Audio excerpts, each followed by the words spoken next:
The documentary that you're about to see gives public perceptions of UCT Dam and heritage trees at Upper Campus.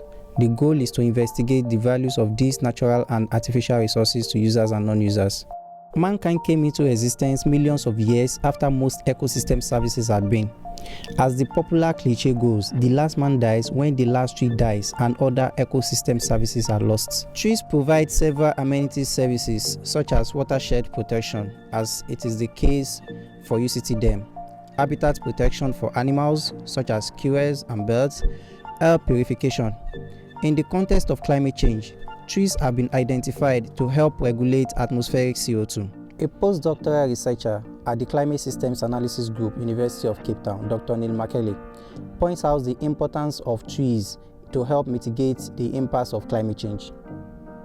Looking at wider scales, looking at regional and global scales, you start seeing more of an effect if you radically transforming landscapes at large scales, and where, depending on where you are, whether it's temperate or tropical or subtropical regions, that'll determine how or determine what the effect of a large scale reduction of tree cover or increase in tree cover could have for that region's climate. The benefits of natural resources are vastly enormous and important to human lives. Environmental economists have attempted to express this in monetary terms, although many of these benefits are not so easily and accurately valued in financial terms. This is due to a large number of factors referred to as market failures or market imperfections. For instance, how do we put value on a forest stand which serves so many functions such as ecological, aesthetic, social, or even cultural? The Oxford Dictionary defines value as the regard that something is held to deserve, the importance, worth, or usefulness of something to someone. The word value means different things to different individuals. People place different values on natural resources. For instance, it is difficult to know the exact value in monetary terms of the Amazon forest to the Guarani tribe, or the value of Table Mountain to the Kryptonia, or Atlantica Mountains to the Koma people in West Africa, or the polar bears to the Eskimos, and even wilderness value to the religious worshippers. There are three broad ways by which natural resources may be valued.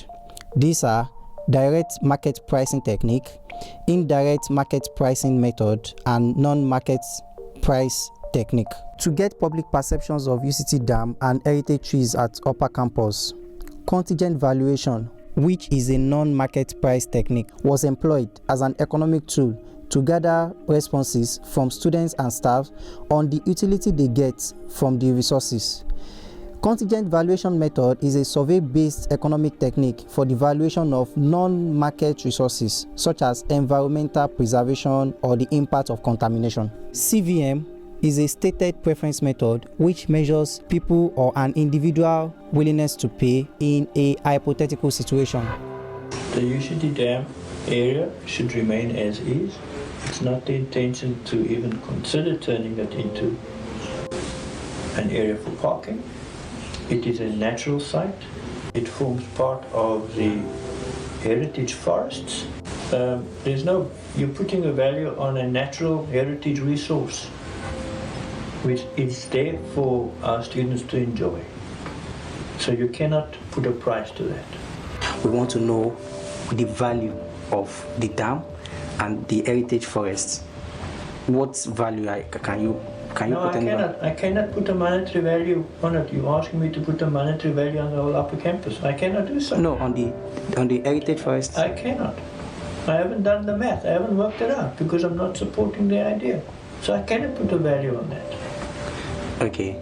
Hypothetically, tomorrow, if the university management feels they want to convert that place they want to use it to generate money, maybe put something there, and they bring someone on board to hypothetically replace you, don't you think, and the person is willing to put value on those on the trees? No, I disagree with you. I'm the physical planning, and I have my planning for the next 5 to 10 years, and that's not going to fly.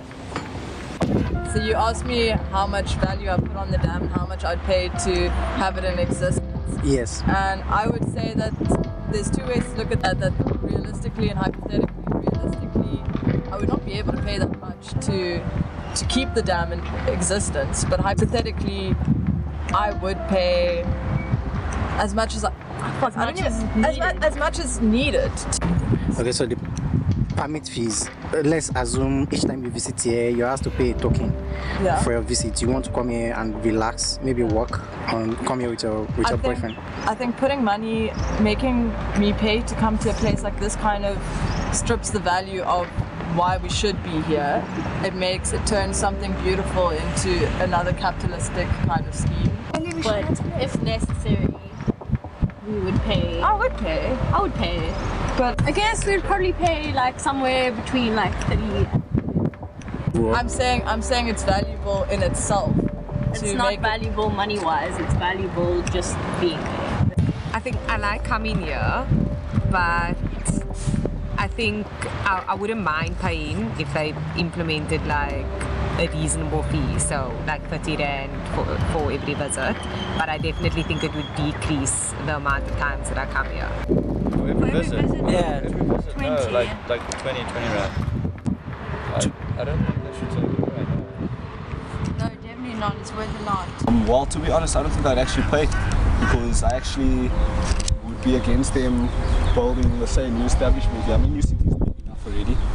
I mean, and there's cultivated land here that's, you put in place, gives a sign that the city actually cares about the environment, because they have this actually reserve, like gated up, and it actually looks like they're taking care of it, the henceforth the dam, etc.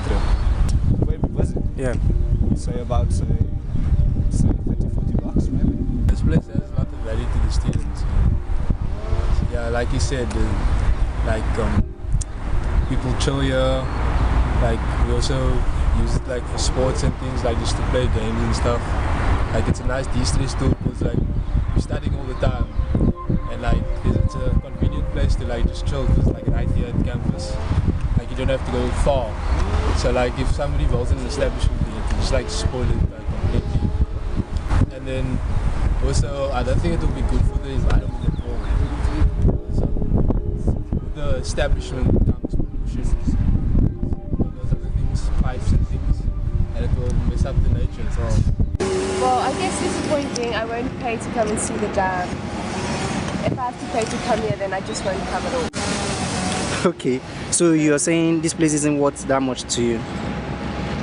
It's a nice escape, but I can have other escapes, so...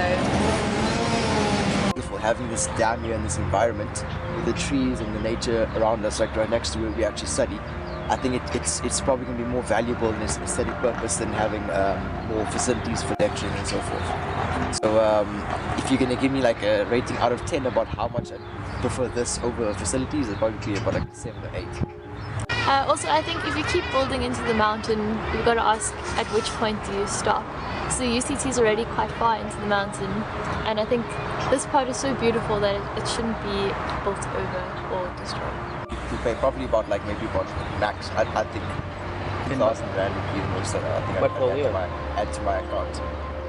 Yeah. Oh, to have this facility? Yeah. Because 2,000 also is a lot of money. But that's a lot, yeah. It's a lot of money. That's like the maximum. From the interviews, I have a greater understanding of how much UCT Dam and Heritage Forest mean to UCT students and staff.